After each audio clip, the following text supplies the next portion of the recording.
বিশেষ করে রাজনৈতিক মহলের বন্ধুদেরকে বলবো যে এই চিকিৎসা একেবারেই বাংলাদেশে প্রাপ্যতা নাই, পাওয়া যায় না, তার জন্য যান, আমার কোনো আপত্তি নাই। কিন্তু যে চিকিৎসা বাংলাদেশে আছে তার জন্য যাওয়া উচিত নয়। আপনি দেশ বদলাবেন, জাতিকে সোনালী স্বপ্ন দেখাবেন, আগামীর সোনার বাংলা গড়বেন, আর দেশ এবং দেশের চিকিৎসা আপনার পছন্দ হবে না, বন্ধু আমি আপনাকে সমর্থন করি না। আর আমরা কথা বলি নাগরিকদের জন্য, আমরা কাজ করি নাগরিকদের জন্য। সেই নাগরিক সমাজকে বাংলাদেশে ফেলে আল্লাহর কসম আমার পক্ষে বিদেশের মাটিতে চিকিৎসার জন্য যাওয়া সম্ভব নয়। পড়ে যাওয়ার পরে চতুর্দিক থেকে চিকিৎসক এবং আমার সহকর্মীরা দৌড়ে আসলেন। আমি বসলাম, সংজ্ঞা ফিরে পেলাম, আবার চেষ্টা করলাম দাঁড়ানোর, কিন্তু দ্বিতীয়বারও আমি সফল হলাম না। এবার ঠিক পড়ে গেলাম না, পড়তে গিয়ে সবাই আমাকে ধরে ফেলল। এরপরে আমাকে বসানো হলো। আমার সহকর্মীবৃন্দ এবং চিকিৎসকবৃন্দ এসে বললেন, আপনি আর কথা বলার চেষ্টা না করাই উত্তম, আমরা আপনাকে কথা বলতে দেব না, আপনি কথা বলবেন না। এর মধ্যে যারা তরুণ, বিশেষ করে চিকিৎসকরা বলছিল, চাচা হয়তোবা প্রবলেমটা ব্রেন কিংবা হার্টে, এই দুইটা জিনিসই ঝুঁকিপূর্ণ, কাজে এই কথা বলা ঠিক হবে না। এরা এক হাতে আমার প্রেশার দেখছে, আর এক হাতে রক্ত নিচ্ছে। আমিও আল্লাহর উপর ভরসা করে কিছু শুরু করে দিলাম, এবং 7 মিনিট আল্লাহ তাআলা আমাকে এই অবস্থায় বসে বসে একটু বলার তৌফিক দান করলেন। সেই রব্বে কারিমের দরবারে আমি আরেকবার শুকরিয়া আদায় করছি, আলহামদুলিল্লাহ। তিনি তৌফিক না দিলে আমি পারতাম না। এই সময়টা আমার মনে হয়েছে জাতিকে কিছু বলার দায়িত্ব আমার। আমার অবলা কথাগুলা বলবে কে?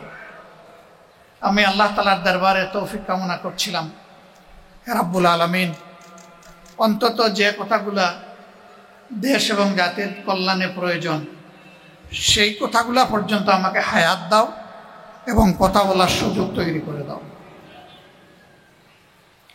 আল্লাহ তাআলা সেই সুযোগটা দিয়েছেন। আমি কি বলার চেষ্টা করেছি, কি বলতে পেরেছি, তার সাক্ষী আপনারা। কিন্তু পরবর্তী পর্যায়ে আমার বন্ধুরা বলেছেন, 1 ঘন্টার বক্তব্যে যা বলা দরকার ছিল 7 মিনিটে আপনি তার চেয়ে বেশি বলে ফেলেছেন। আমি জানি না কি বলেছি, এর সাক্ষী আপনারা, এর সাক্ষী টিভি স্ক্রিনের সামনে লক্ষ লক্ষ মোবাইল হাতে ইন্টারনেটের সুবাদে যারা এই বক্তব্য দেখছেন তারা সকলেই সাক্ষী। আমি যখন পড়ে যাই তখন অনেকেই টিভি স্ক্রিনের সামনে ছিলেন,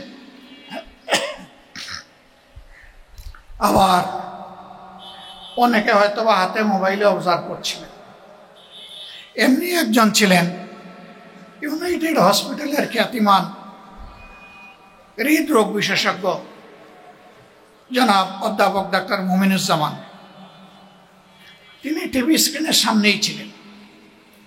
আমার পড়া দেখে তিনি সাথে সাথে আমাদের পরিচিত একজন লোককে বললেন, আমি নিশ্চিত ওনার এই পড়ে যাওয়ার কারণ ব্রেইন নয়। ওটা দরকার নাই, বন্ধ করে দেন, ওটা বন্ধ করে দেন, ওটা চালু থাকলে আমার সমস্যা হবে।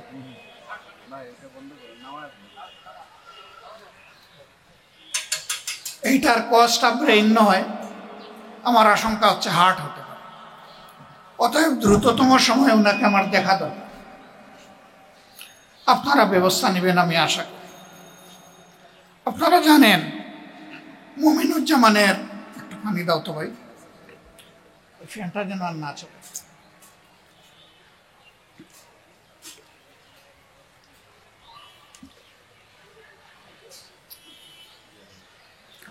ডাক্তার মুমিনুজ্জামানের একটা সিরিয়াল পেতে কয়েকদিনের জন্য অপেক্ষা করতে হয়, কিন্তু সেই লোক তার দরদ, তার ভালোবাসা, তার দায়বোধ, তার আন্তরিকতা নিয়ে নিজেই বলেছেন যে দ্রুততম সময় তিনি দেখতে চান।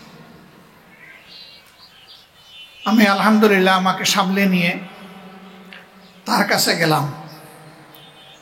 যাওয়ার আগে আমার পরিচিত মহলের বিশেষজ্ঞ চিকিৎসক, বিশেষ করে হৃদরোগ বিশেষজ্ঞ যারা এবং স্নায়ু বিশেষজ্ঞ যারা, তাদের একটা বোর্ড বসলো এবং সেখানে 22 জন চিকিৎসক ছিল। এর আগে যে পরীক্ষা নিরীক্ষা হয়েছে এর ভিত্তিতে তারা নিশ্চিত হয়েছেন আমার হার্টে ব্লক আছে। তারা তখন বললেন ব্লকের যে নেচার প্রাইমারিলি আমরা ধরতে পেরেছি, তাতে এটা একটু জটিল মনে হচ্ছে, হয়তো বা বাইপাস সার্জারির দিকে যেতে হবে। যেহেতু অবস্থাটা একটু ঝুঁকিপূর্ণ, আমাদের অনুরোধ হবে যে এই চিকিৎসাটা আপনি দেশের বাইরে নেবেন। আমি আস্তে আস্তে জিজ্ঞেস করলাম দেশটা কোনটা হতে পারে। তারা বললেন আমাদের first choice Singapore, Mount Elizabeth hospital. এরপরে আমি জিজ্ঞেস করলাম আর কোনটা হতে পারে। বললেন ব্যাংককের বামরুনগ্রাদ। এরপরে জিজ্ঞেস করলাম আর কোনটা হতে পারে। বললেন সুযোগ হলে আমেরিকায় হতে। আমি শ্রদ্ধার সাথে তাদের সকলের পরামর্শ শুনলাম, ভালোবাসা দিয়ে বললাম আপনাদের আন্তরিক এই পরামর্শের জন্য আমি আন্তরিকভাবে কৃতজ্ঞ। আচ্ছা আপনারা বলুন তো, যে দেশগুলোর নাম বললেন সেই দেশে আল্লাহ আছেন কিনা? বলে যে হ্যাঁ আল্লাহ তো আছে। যে বাংলাদেশে কয় না এখানেও আছে। আলহামদুলিল্লাহ। সুস্থতা অসুস্থতা কার হাতে? এক বাক্যে সবাই বললেন আল্লাহ তাআলার হাতে। তাই বললাম যে আল্লাহ আমাকে ওই দেশগুলাতে নিয়ে সুস্থতা দিতে পারেন, আমি বিশ্বাস করি আমার সেই আল্লাহ আমার জন্মস্থান বাংলাদেশেও আমাকে সুস্থতা দিতে। আমি বেদনার সাথে লক্ষ্য করছি আমাদের দেশের চিকিৎসক সমাজের উপর সকলে আস্থা রাখেন না। এই জন্য একটু সামর্থ্য যাদের আছে তারা হুড়মুড় করে বিদেশের দিকে দৌড়াবে। তাদের এই দৌড় দেওয়ার মাধ্যমে তারা প্রমাণ করেন যে তাদের আস্থা নাই। তারা যদি আমাদের চিকিৎসক সমাজের উপর আস্থা না রাখেন, তাহলে আমাদের সম্মানিত চিকিৎসক বৃন্দ নিজেদের ব্যাপারে আস্থাশীল হবেন কিভাবে? 18 কোটি মানুষের মাঝে ধরে নেই 50 লক্ষ মানুষ হৃদরোগে আক্রান্ত। তাদের সকলের কি ওই সমস্ত দেশে যাওয়ার সামর্থ্য আছে? এমনকি গ্রাম থেকে ঢাকায় আসার সামর্থ্য অনেকের নেই। তারাও তো এদেশের নাগরিক। আর আমরা কথা বলি নাগরিকদের জন্য, আমরা কাজ করি নাগরিকদের জন্য। সেই নাগরিক সমাজকে বাংলাদেশে ফেলে আল্লাহর কসম আমার পক্ষে বিদেশের মাটিতে চিকিৎসার জন্য যাওয়া সম্ভব নয়।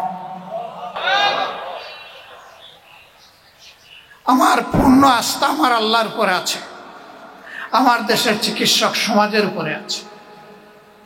বহু লোক উন্নত চিকিৎসার আশায় বিদেশে গিয়ে কফিন বক্সে হয়ে বাংলাদেশে ফিরে।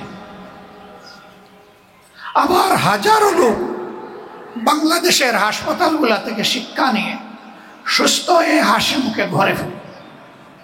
আমি তাদের মিছিলে শরীক হতে চাই। আল্লাহ যদি আমার উপর রহম করেন, আর যদি আল্লাহ অপারেশন টেবিল পর্যন্ত আমার হায়াত রেখে থাকেন, আমি আমার মওলার দরবারে নত শিরে শুকরিয়া দেই। আমার আল্লাহর দরবারে ক্ষমা চাই। আমার দীর্ঘ এই জীবনে আল্লাহ আমাকে যে হায়াত এবং বিভিন্ন প্রকার নিয়ামত দান করেছে, আমি গুনাহগার, আমার প্রভুর নিয়ামতের শুকরিয়া আদায় করতে পারি। আমার প্রভু যেন আমাকে ক্ষমা করে দেন। অপারেশন টেবিলে যখন আমাকে শোয়ানো হলো, অধ্যাপক ডাক্তার জাহাঙ্গীর কবির সাহেব তিনি কিছু কথা জানতে চেয়েছিলেন। আগে পরে মিলে আমি কয়েকটি কথা বলার চেষ্টা করেছি। নাম্বার 1, আমি আপনাদের আস্থার ভিত মজবুত করার জন্য বাংলাদেশে চিকিৎসা নেওয়ার সিদ্ধান্ত নিয়েছি। তবে আমি এটা বিশ্বাস করি না আপনাদের কারো হাতে আমার সুস্থতা। আমি বিশ্বাস করি আমার সুস্থতা মাবুদের হাতে। কিন্তু এইটা বিশ্বাস করি আমার মাবুদের সুস্থতার উসিলা কারো না কারো হাত দিয়ে জমিনে নামে, সেই হাতটি আপনার হাত। আমি শুনেছি কোটি কোটি মানুষ দেশে বিদেশে আমার জন্য দোয়া করছে, এবং আমি এটাও শুনেছি আমার চাইতে বেশি আপনার জন্য দোয়া করছে, যাতে আল্লাহর দেওয়া শিক্ষা অনুযায়ী, জ্ঞান এবং দক্ষতা অনুযায়ী আপনি সর্বোচ্চ চিকিৎসাটা দিতে পারেন। 2 নম্বর, ওনাকে বললাম, brother, forget about who I am, ভুলে যান আমি কে। যদি আমার পরিচয় আপনার মাথায় থাকে, আপনি অতিরিক্ত স্নায়ুর চাপে ভুগবেন। আপনি এখন থেকে মনে করবেন আমি একজন অতি সাধারণ রোগী। আরো 10 জনকে আপনি যেভাবে হ্যান্ডেল করেন, অপারেশন টেবিলে নিয়ে যেভাবে আপনি কাজ করেন, আমার ক্ষেত্রেও কোনো ব্যতিক্রম না করে সেইভাবে করবেন, এটি আমার অনুরোধ। উনি অর্ধগালে একটা মুচকি হাসি দিয়ে বললেন, আপনি বললেই কি আমরা ভুলে যেতে পারবো? তবে আপনি যেহেতু অনুরোধ করেছেন, চেষ্টা করি। সম্মানিত ভাইয়েরা, বলেছিলাম আমার যদি এই অপারেশন টেবিলে শেষ নিঃশ্বাস আল্লাহ তাআলা কবুল করেন, আমি আপনাদেরকে আশ্বস্ত করছি কেউ আপনাদেরকে দায়ী করবে না। কারণ মেন্টাল মেকআপ আমার প্রিয়জন আপনজনের আমি করেই এখানে এসেছি। তারা বুঝবে এতটুকুই আমার হায়াত, আলহামদুলিল্লাহ। এবং আমি এও বলেছি আমার মৃত্যুর খবর পেলে তারা কেউ যেন না কাঁদে, বরঞ্চ প্রথমেই যেন পড়ে আলহামদুলিল্লাহ রাব্বিল আলামিন। আল্লাহ, জীবন তুমি দিয়েছিলে, তুমি নিয়ে গেছো, সকল প্রশংসা তোমার। যার আপনজনরা এটা পড়ে তারা বড় ভাগ্যবান। আল্লাহর ফেরেশতারা গিয়ে তার দরবারে রিপোর্ট দিয়ে বলেন, আপনজন হারিয়ে আপনার প্রশংসা করেছে। আল্লাহ বলবেন, ওদের জন্য আমার জান্নাতে ঘর বানাও, স্পেশালাইজড বালাখানা। আমি এটার নাম রেখে দিলাম বায়তুল হামদ। আল্লাহু আকবার। এই প্র্যাকটিস আমাদের সকলেরই করা উচিত। এরপরে আমি বললাম, আমি যদি সুস্থ হয়ে বাসায় ফিরি, আপনি মনে করবেন না যে সুস্থতা আপনার হাতে। এই সুস্থতা আমার আল্লাহর দান, উসিলা ছিলেন আপনি। এই জন্য আল্লাহর কাছে কৃতজ্ঞ, আমি আপনার কাছেও কৃতজ্ঞ। আমার অনুরোধ, যে চিকিৎসাটা আমাকে দিবেন, আমার প্রতি চিকিৎসায় যে মনোযোগটা দেবেন, সেই মনোযোগ মেহরবানি করে আপনি সাধারণ রোগীদেরকেও দেবেন। আমাকে দেখতে আসলেন হসপিটালের চেয়ারম্যান এবং এমডি। চেয়ারম্যান সাহেবকে বললাম, টাকা বাঁচানোর জন্য আমি বাংলাদেশে চিকিৎসা নিচ্ছি না। আপনার প্রতি আমার অনুরোধ, আমাকে কোনো ডিসকাউন্ট দেওয়ার চেষ্টা করবেন না। আমাকে কোনো ডিসকাউন্ট দিলে আমি অ্যাকসেপ্ট করব না, in any capacity or identity. চিকিৎসক হিসাবে, রাজনীতিবিদ হিসাবে, সমাজের একজন সাধারণ কর্মী হিসাবে আমাকে যদি ডিসকাউন্ট দেওয়ার চেষ্টা করেন, তার প্রতিবাদে আমাকে যেদিন ডিসচার্জ দিবেন, আমি আরও 1 দিন 2 দিন হসপিটালে থাকবো এবং তারও বিল দেব। ওই 2 দিনের জন্য বিল আমি দিব, দায়ী আপনারা থাকবেন। হ্যাঁ, ডিসকাউন্ট যদি দিতেই হয়, those who are deserving peoples, যাদের আর্থিক কষ্ট আছে তাদেরকে দেবেন। এর জন্য আমি একটু সওয়াব পাবো, এই রিকমেন্ডেশন হচ্ছে। তারা বলেছেন চেষ্টা করবেন, আল্লাহ তাদেরকে তাওফিক দান।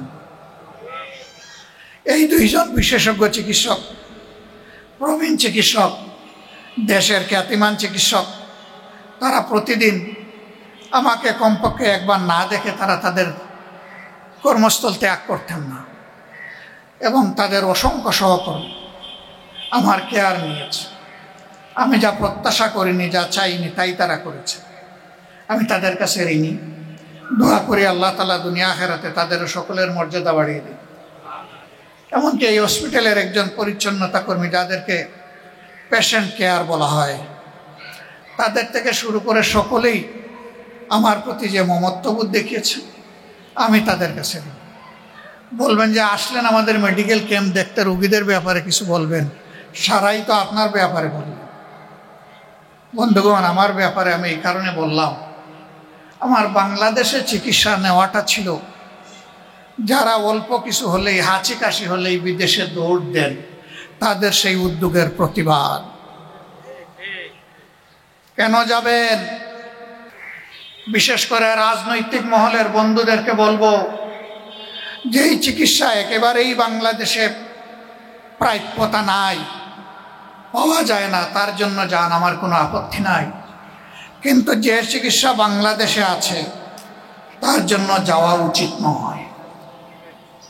আপনি দেশ বদলাবেন, জাতিকে সোনালী স্বপ্ন দেখাবেন, আগামীর সোনার বাংলা গড়বেন, আর দেশ এবং দেশের চিকিৎসা আপনার পছন্দ হবে না। বন্ধু, আমি আপনাকে সমর্থন করি না। আপনি যেদিন এই দেশের চিকিৎসা নেবেন, জটিল এবং কঠিন রোগে আক্রান্ত হয়ে, সেদিন আপনি উপলব্ধি করবেন আমাদের চিকিৎসায় কোথায় কোথায় ফাঁক ফোকর এবং ঘাটতি রয়েছে। তখনই কেবল আপনার পক্ষে এই চিকিৎসা ব্যবস্থার প্যাটার্ন চেঞ্জ করা সম্ভব। আমি জানি না আমি কতটুকু উপলব্ধি করতে পেরেছি, তবে হসপিটালে থাকাকালীন 10 দিন আমি এই বিষয়গুলাই উপলব্ধি করার, বুঝার, জানার, শেখার চেষ্টা করেছি। গ্যাপ কোথায়, একথা আপনাদেরকে বলবো না, একথা যাদেরকে বলার তাদেরকে বলে এসেছি, কারণ আপনারা এটা চেঞ্জ করতে পারবেন না। যারা চেঞ্জ করতে পারবে তাদেরকে বলেছি, এই জায়গাগুলোতে ফার্দার অ্যাটেনশন প্রয়োজন। সম্মানিত ভাইরা, আমার এই চিকিৎসা আমাকে আঙ্গুল দিয়ে দেখিয়ে দিয়েছে, তোমরা যদি সমাজ পরিবর্তন করতে চাও, শুধু এই সমস্ত বিশেষায়িত হসপিটাল নয়, তোমাদেরকে সাধারণ হসপিটালে ঢুকতে হবে, যেতে হবে, দেখতে হবে, বুঝতে হবে, সমস্যা চিহ্নিত করতে হবে এবং তা দূর করার দায়িত্ব নিতে হবে। আমরা একটা মানবিক, দুর্নীতিমুক্ত, সমৃদ্ধ বাংলাদেশ গড়ার স্বপ্ন দেখি।